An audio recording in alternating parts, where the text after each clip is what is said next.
Hello बच्चों, आ गया है आपका अपना सुभाष सर लेकर मैथ्स का एक नया टॉपिक। 11th क्लास का चैप्टर 3 ट्रिग्नोमेट्रिक फंक्शंस हम कर रहे हैं।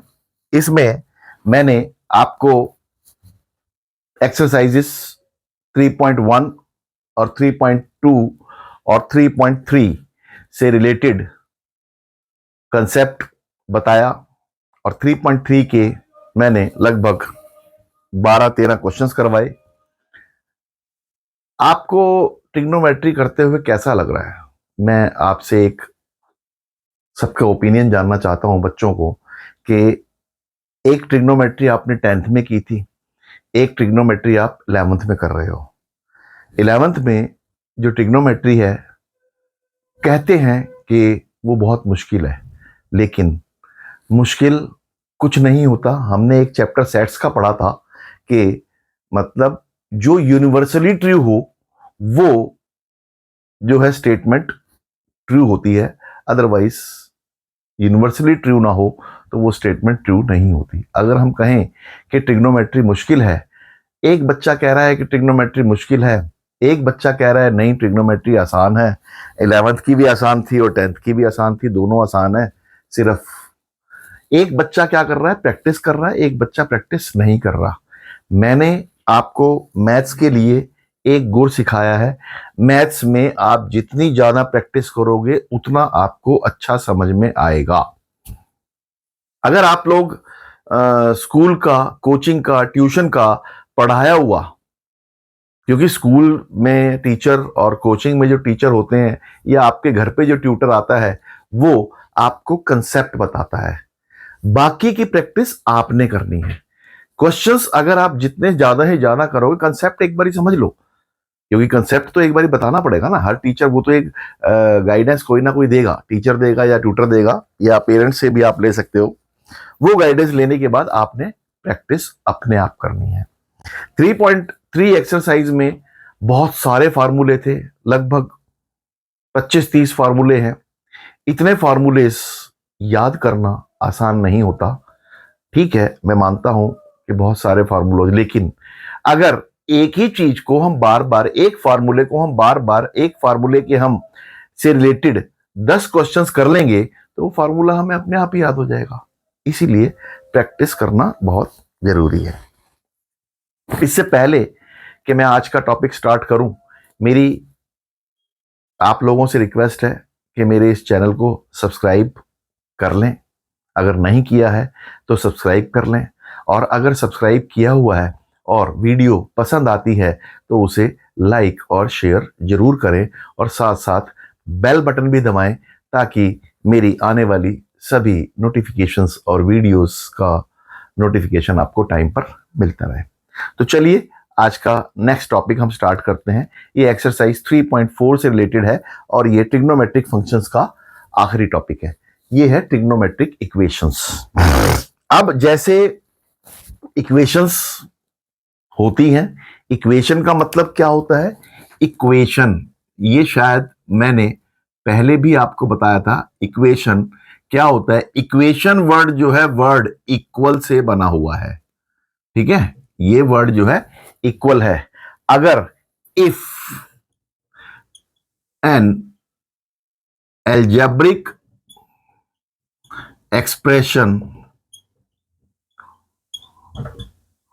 contains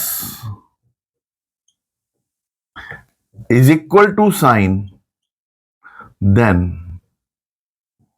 it becomes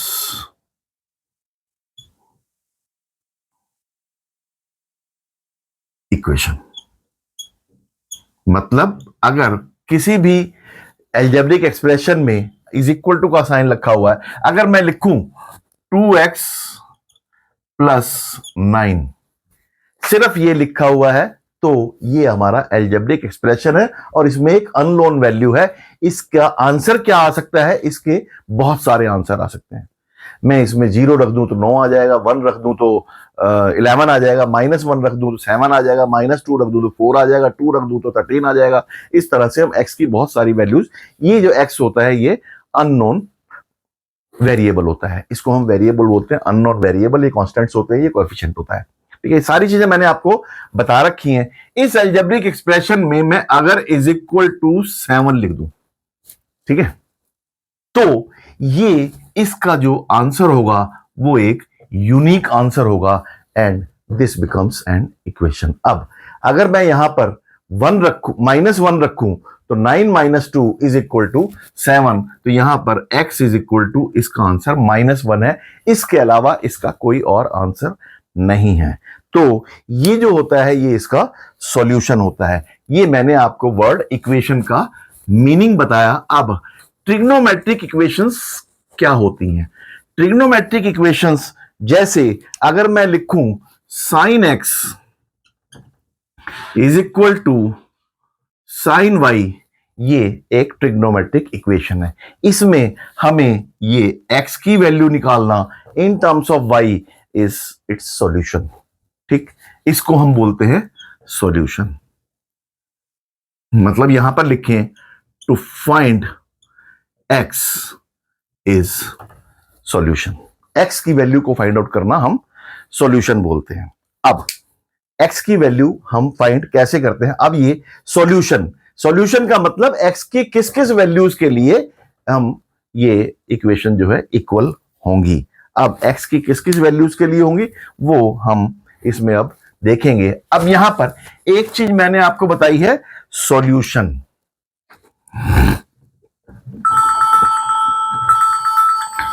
सॉल्यूशन क्या होता है? सॉल्यूशन किसी भी इक्वेशन का सॉल्यूशन का मतलब उसमें अननोन वेरिएबल की वैल्यू निकालना, दैट इज कॉल्ड सॉल्यूशन। ठीक है, अब वो सॉल्यूशन निकालने के लिए अब इसमें दो तरह के सॉल्यूशंस होते हैं। एक होता है प्रिंसिपल सॉल्यूशन और एक होता है जनरल सॉल्यूशन। ठीक, प्रिंसिपल सॉल्यूशन क्या होता है वो पहले मैं बताऊंगा। Principal solution, if x lies between 0 and 2 pi. ठीक, या हम कहें 0 और 0 या 0 से बड़ा और 2 पाई से छोटा, मतलब 0 लेस देन और equal to x and less than 2 पाई। मतलब यहां पर खाली लेस देन है, यहां पर लेस देन और इक्वल टू है, तो 0 भी इसका प्रिंसिपल सॉल्यूशन होगा। अगर कोई वैल्यूज 0 इंक्लूडिंग 0 और 2 पाई के बीच में लाई कर रही है वो प्रिंसिपल सॉल्यूशन होगा। और जनरल सॉल्यूशन क्या होता है? जनरल सॉल्यूशन जो वो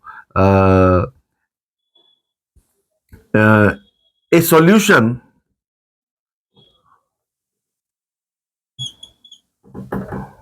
having values in terms of n, n की टर्म्स में वो उसका आंसर आए and n belongs to z। n जो है z से बिलोंग करे। z का मीनिंग भी बताया था, नंबर सिस्टम में z को हम इंटीजर्स बोलते हैं। n जो है वो इंटीजर्स होना चाहिए। ये सॉल्यूशन जो है, दो तरह के सॉल्यूशंस होते हैं ट्रिग्नोमेट्रिक इक्वेशंस के, एक प्रिंसिपल सॉल्यूशन, एक जनरल सॉल्यूशन। प्रिंसिपल सॉल्यूशन का मीनिंग मैंने ये बताया कि अगर आंसर x की वैल्यू हमारी 0 और 2 पाई के बीच में लाई कर रही है, इंक्लूडिंग 0 को इंक्लूड करके, वो वैल्यू कहलाएगी प्रिंसिपल सॉल्यूशन।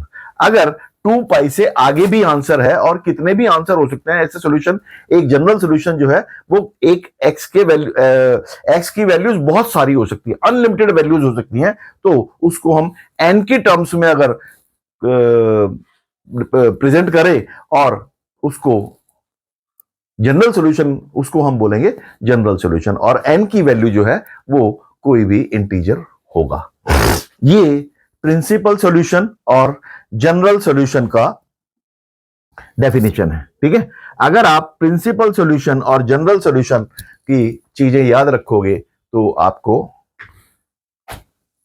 पता लगेगा कि सॉल्यूशंस दो तरह के होते हैं। अब हम पहले प्रिंसिपल सॉल्यूशंस के क्वेश्चंस करेंगे, फिर हम जनरल सॉल्यूशंस के क्वेश्चंस करेंगे, और यही हमारा टोटल ट्रिग्नोमेट्रिक इक्वेशंस का चैप्टर है।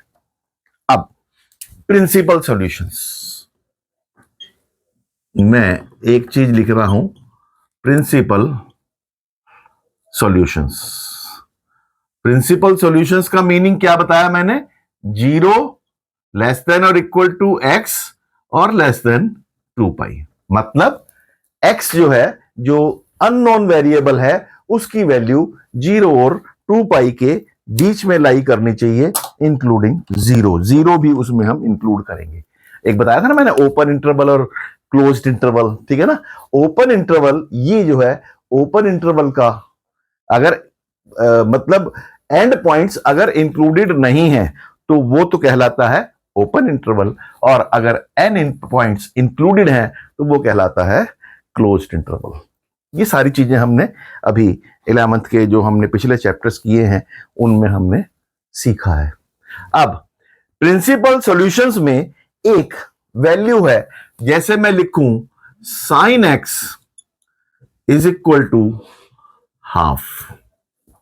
sin x is equal to half. अब sin x is equal to half value कब होती है? sin x की वैल्यू हाफ कब होती है? कि sin x is equal to sine 30 degrees और साइन 30 को हम पाई बाय 6 भी लिख सकते हैं। ये बताया था मैंने कि एंगल्स को हम दो फॉर्म्स में लिख सकते हैं, एक डिग्री मेजर के फॉर्म में, एक रेडियन के फॉर्म में। और pi radian is equal to 180 होता है। अगर मैं इसको 180 डिवाइडेड बाय 6 करूं तो ये 30 डिग्रीज ही आएगा। ठीक है, तो मैंने इसको इसलिए दोनों फॉर्म्स में मैं आपको समझा रहा हूं। x की वैल्यू अगर साइन 30 है। अब एक और चीज देखो, हमने ये हमारी 0 की लाइन थी, ये हमारी 90 की लाइन थी, ये हमारी 180 की लाइन थी, ये हमारी 270 की लाइन थी, और ये हमारी 360 की लाइन थी। 0 और 360 एक ही होता है। ठीक है, इसमें ये फर्स्ट क्वाड्रेंट था, ये सेकंड क्वाड्रेंट था, ये थर्ड क्वाड्रेंट था, ये फोर्थ क्वाड्रेंट था। इसमें सारे पॉजिटिव होते हैं, इसमें साइन और कोसेक पॉजिटिव होते हैं, इसमें टेन और कॉट पॉजिटिव होते हैं, इसमें कॉस और सेक पॉजिटिव होते हैं, बाकी इसके अलावा नेगेटिव होते हैं। अब यहां पर क्योंकि हमें पॉजिटिव वैल्यू दी हुई है तो ये एक तो हमारा आंसर हो गया 30 डिग्रीज। ठीक, एक तो आंसर हो गया हमारा 30 डिग्रीज। और साइन पॉजिटिव कहां पर है? सेकंड क्वाड्रेंट में है। सेकंड क्वाड्रेंट में है, सेकंड क्वाड्रेंट में हम 90 प्लस 30 लिख दें, ठीक है ना। 90 प्लस 30 लिख दें तो वो हमारा आंसर आ जाएगा।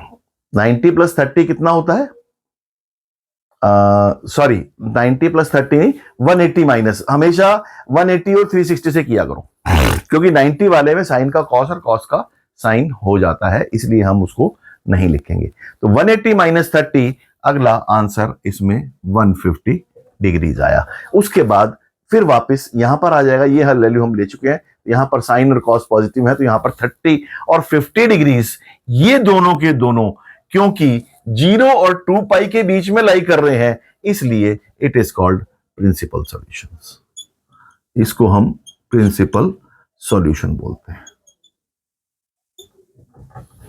ठीक है, यहां पर x is equal to 30 degree and 150 degree, या हम इसको और x इज इक्वल टू, एक तो हमारा पाई बाय 6 हो गया और एक हमारा पाई माइनस पाई बाय 6 हो गया, that is equal to 5 pi by 6।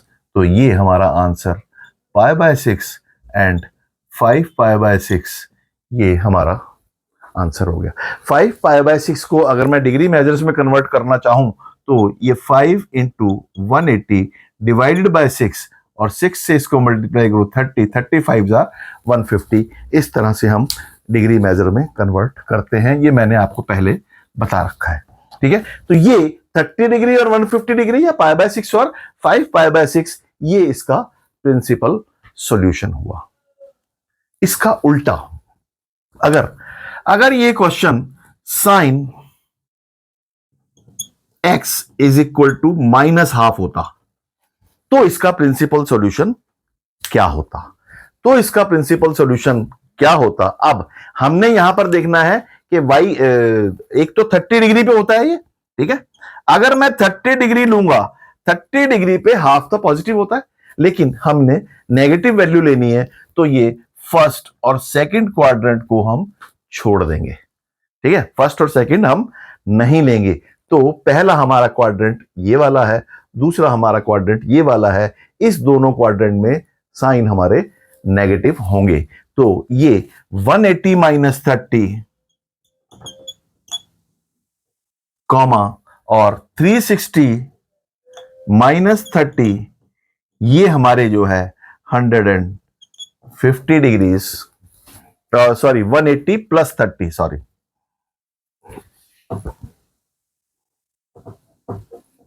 180 plus 30 degree 210 degrees and 360 minus 30 330 degrees. और ये हो जाएगा पाई, इसको हम अगर करें तो पाई plus pi by 6 and 2 pi minus pi by 6, ये दो प्रिंसिपल सॉल्यूशंस होंगे। ये हुआ 7 पाई बाय 6 और ये हुआ 11 पाई बाय 6। ये हमारे दोनों principal solutions if sine x is equal to -12 होता है तो, ठीक है। प्रिंसिपल सॉल्यूशन निकालने का पर्पस हमारा क्या है कि हमें वैल्यूज वो वाली निकालनी है जो 0 और 2 पाई के बीच में लाई करती है, इंक्लूडिंग 0 हमने इंक्लूड करना है। अगर 0 वैल्यू आ रही है तो वो भी हमारा प्रिंसिपल सॉल्यूशन होगा, ठीक है। अब एक और इसमें अगर मैं एग्जाम्पल लूं प्रिंसिपल सॉल्यूशन का एक और एग्जाम्पल अगर मैं लेके चलूं तो मैं यहां पर एक वैल्यू लेके चल रहा हूं, cos x is equal to √3/2। cos x is equal to √3/2। तो यही हुआ cos x is equal to √3/2। cos की वैल्यू कहां पर होती है? √3 की वैल्यू cos पर, cos π/6 पर होती है, π/6 या और cos 30 डिग्रीज पर होती है। अब ये पॉजिटिव है, पॉजिटिव है। अब पॉजिटिव cos कहां पर है? फर्स्ट में और फोर्थ में। तो फर्स्ट और फोर्थ के हिसाब से हमने दो वैल्यूज निकालनी है। फर्स्ट का आंसर हमारा π/6 और फोर्थ में आंसर हमारा 2 पाई माइनस π/6, दैट इज 11 π/6। ये हमारा प्रिंसिपल सॉल्यूशन हुआ। इस क्वेश्चन का प्रिंसिपल सॉल्यूशन ये हुआ। या हम इसको और 30 डिग्रीज और 360 माइनस 30 330 डिग्रीज, ये हमारा प्रिंसिपल सॉल्यूशन हुआ। दोनों के दोनों हमारे 0 और 2 पाई के बीच में लाई करते हैं। ये हमारा प्रिंसिपल सॉल्यूशन का कंसेप्ट है। एक क्वेश्चन मैं आपको और कराता हूं, उसके बाद फिर हम जनरल सॉल्यूशंस की तरफ बढ़ेंगे। जनरल सॉल्यूशंस क्या होते हैं उसको हम सीखेंगे, ठीक है। एक क्वेश्चन मैं और लेके चल रहा हूं, 10x is equal to -√3। 10x की वैल्यू √3 कब होती है? 10x की वैल्यू √3 कब होती है?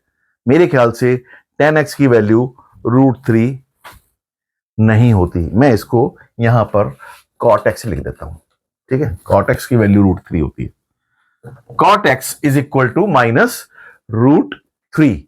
अब cot की वैल्यू, अब यहां पर देखो कि 10 की वैल्यू अगर 1/√3 है तो cot की वैल्यू √3 होगी, ठीक है।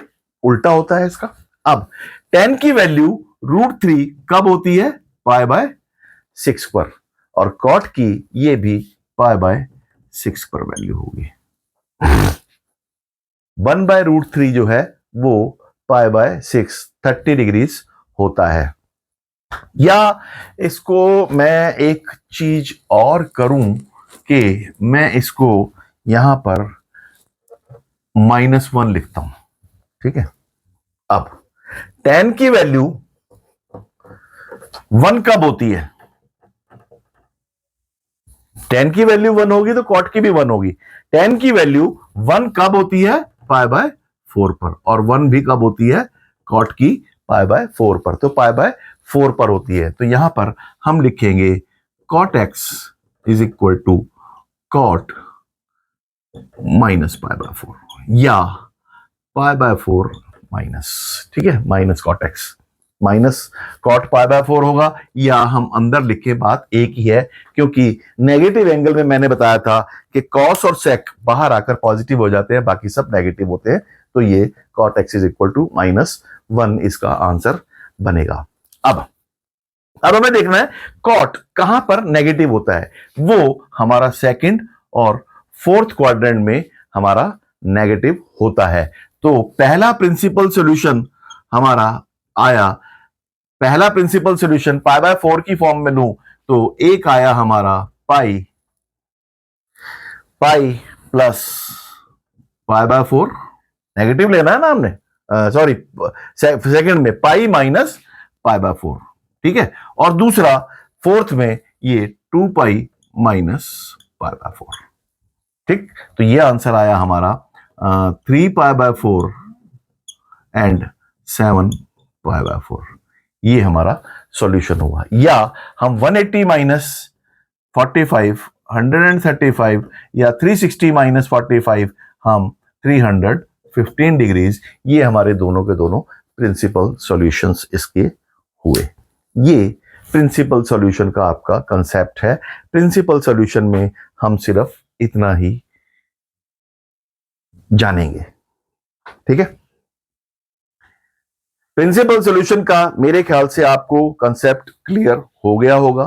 प्रिंसिपल सॉल्यूशन का मतलब होता है वो वैल्यूज जो सिर्फ 0 और 2 पाई के बीच में लाई करती हैं किसी सॉल्यूशन की, किसी ट्रिग्नोमेट्रिक इक्वेशन की, के आंसर्स की, सॉल्यूशंस की। अगर कोई सॉल्यूशन 0 और 2 पाई के बीच में लाई करता है इंक्लूडिंग 0, तो वो प्रिंसिपल सॉल्यूशन होता है। ये सारे के सारे मैंने आपको क्वेश्चंस करवाए हैं।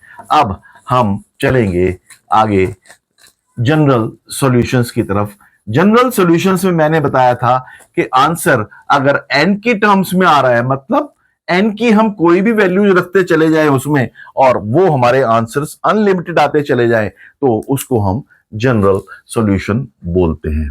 अब हम करेंगे जनरल सॉल्यूशंस।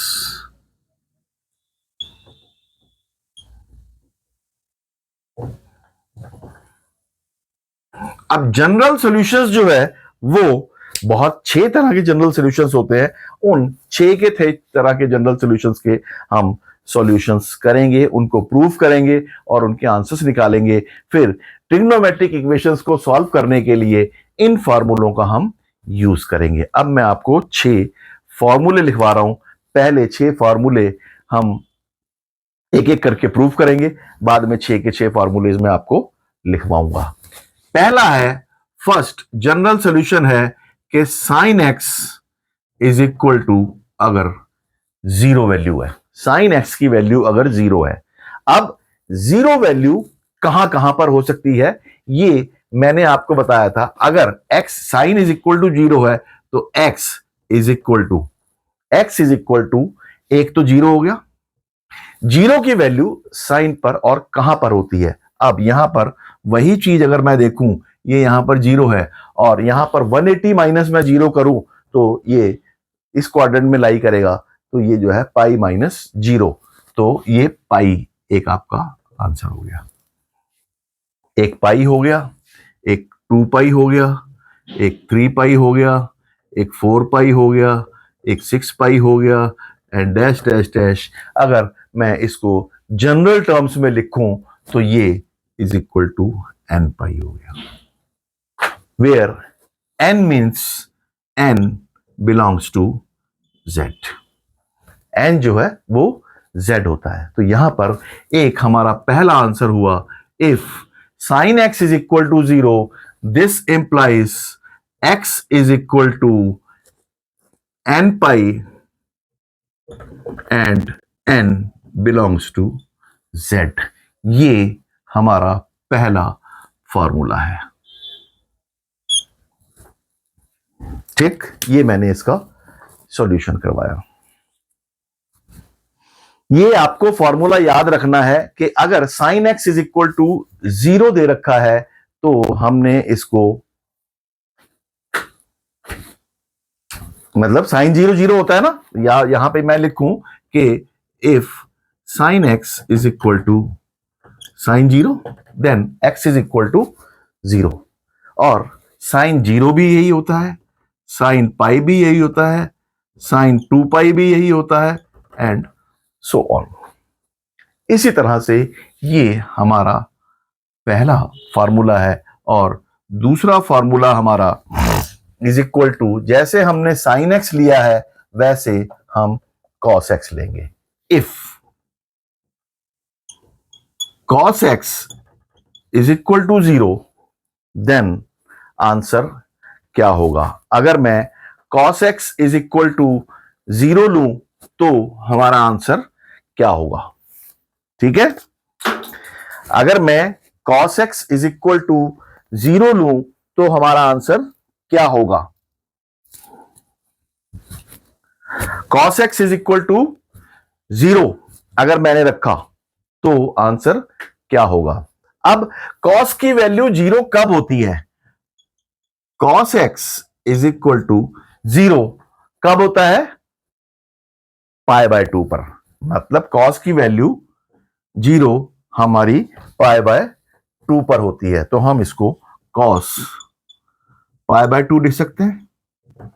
ठीक, जब भी हम पाई बाय 2 लिख रहे हैं तो हम इसको cos pi plus pi by 2 3 pi by 2 भी लिख सकते हैं, और cos pi plus 2 pi plus pi by 2 5 pi by 2 भी लिख सकते हैं, and so on is equal to. तो यहां पर x इज इक्वल टू हमारी वैल्यूज क्या क्या आ गई? Pi by 2, 3 pi by 2, 7 pi 5 pi by 2, 7 pi by 2, 9 pi by 2 and so on.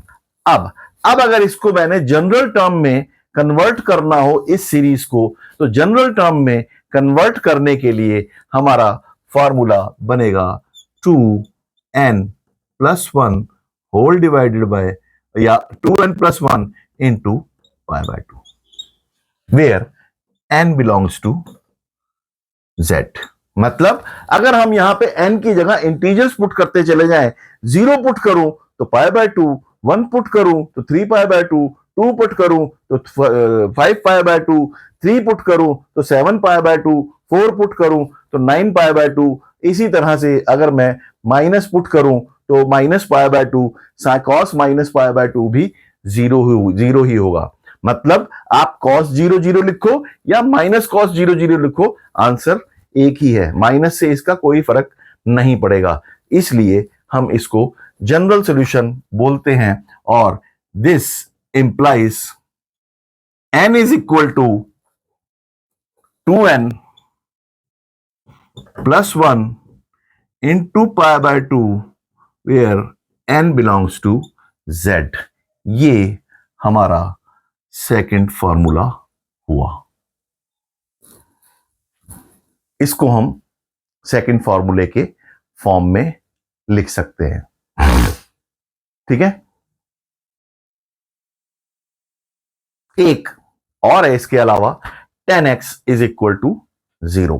अगर tan x is equal to 0 है तो उसको हम कैसे लिखेंगे, मैं वो आपको यहां पर लिख देता हूं ताकि तीनों फॉर्मूलेज आपके एक जगह पर आ जाएं। ये आपका तीसरा है, if tan x is equal to 0।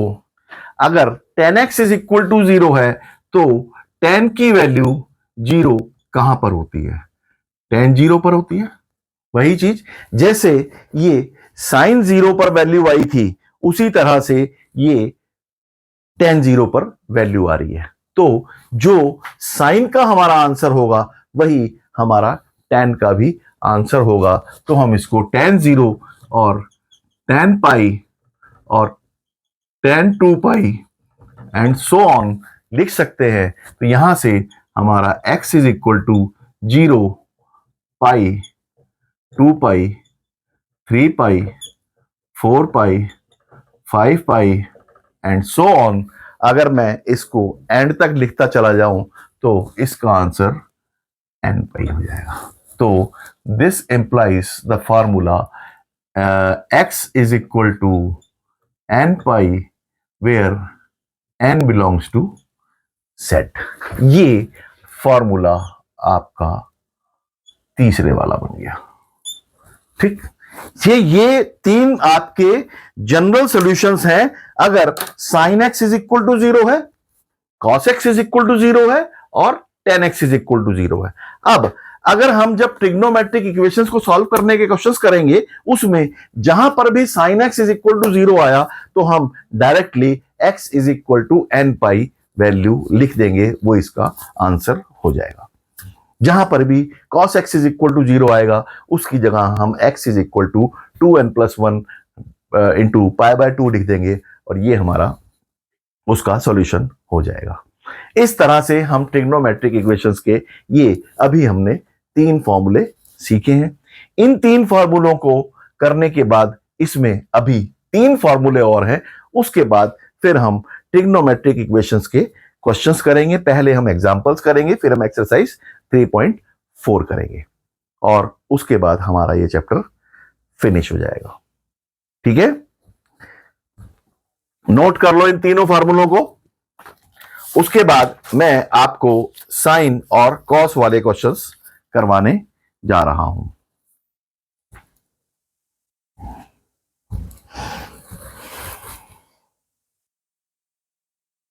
ये 3 फॉर्मूले हैं। Sine x is equal to 0, if cos x is equal to 0 and if tan x is equal to 0।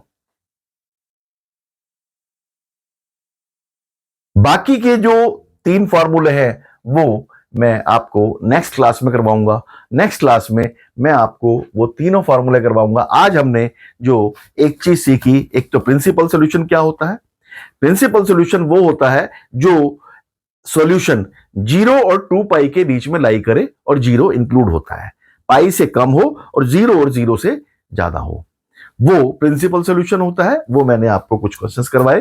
फिर जनरल सॉल्यूशंस 6 तरह के होते हैं, उसमें से 3 तरह के मैंने, if sin x is equal to 0 है then x is equal to n pi and n belongs to z। If cos x is equal to 0 then n is equal to 2n+1 into pi by 2 and n belongs to z। If tan x is equal to 0 then x is equal to n pi and n belongs to z. z means integer। ठीक है, ये आज की class मैं यहीं पर खत्म करता हूं। कल हम नेक्स्ट इसका जो सॉल्यूशंस है 3 रह गए हैं वो करेंगे और कुछ प्रैक्टिस क्वेश्चंस करेंगे। उसके बाद हमारा ये ट्रिग्नोमेट्री का 3rd चैप्टर खत्म हो जाएगा। कैसा लग रहा है आपको मैथ्स का ट्रिग्नोमेट्री? अच्छा लग रहा होगा।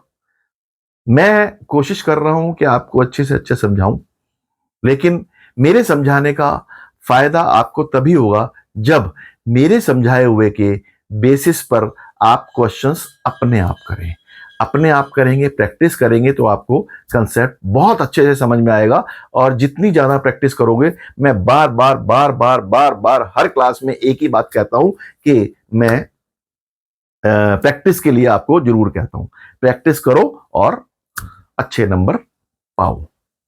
अब एक और मेरी वीडियोस बनाने का एक और आपको स्टाइल होगा कि ट्रिग्नोमेट्रिक फंक्शंस का मैं लगभग, ये मेरी 6वीं या 7वीं क्लास है, 7th क्लास है।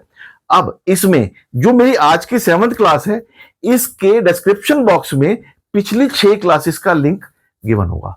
मतलब एक चैप्टर से रिलेटेड जितने वीडियोस होंगे वो सारे के सारे आपको डिस्क्रिप्शन बॉक्स में लिंक मिलेंगे, उसके पिछली सारी वीडियोस के। तो इसका मतलब ट्रिग्नोमेट्रिक फंक्शंस पे अगर मैंने 10 वीडियोस बनाई हैं तो उन 10 वीडियो, जो आखिरी वाली 10वीं वीडियो होगी, उस 10वीं वीडियो में मेरे पिछली 9 वीडियोस के डिस्क्रिप्शन बॉक्स में लिंक गिवन होंगे। कोई अगर सारी वीडियोस को 1 से लेकर 10 तक एक चैप्टर पूरा का पूरा एक बार में पढ़ना चाहता है, तो वो एक बार में भी 1 से 10 तक की वीडियो देखकर पूरा चैप्टर समझ सकता है। आज की क्लास यहीं खत्म करता हूं। जाने से पहले फिर मेरा वही रिक्वेस्ट कि मेरे चैनल को सब्सक्राइब, शेयर और लाइक करना ना भूलें, और बेल बटन भी दबाएं। और मैथ्स को बिल्कुल भी रटना नहीं है, समझना है। इसीलिए रटो मत, पढ़ते रहो, आगे बढ़ते रहो और मुझसे सवाल पूछते रहो। Thank you very much. अगली क्लास में फिर मिलते हैं।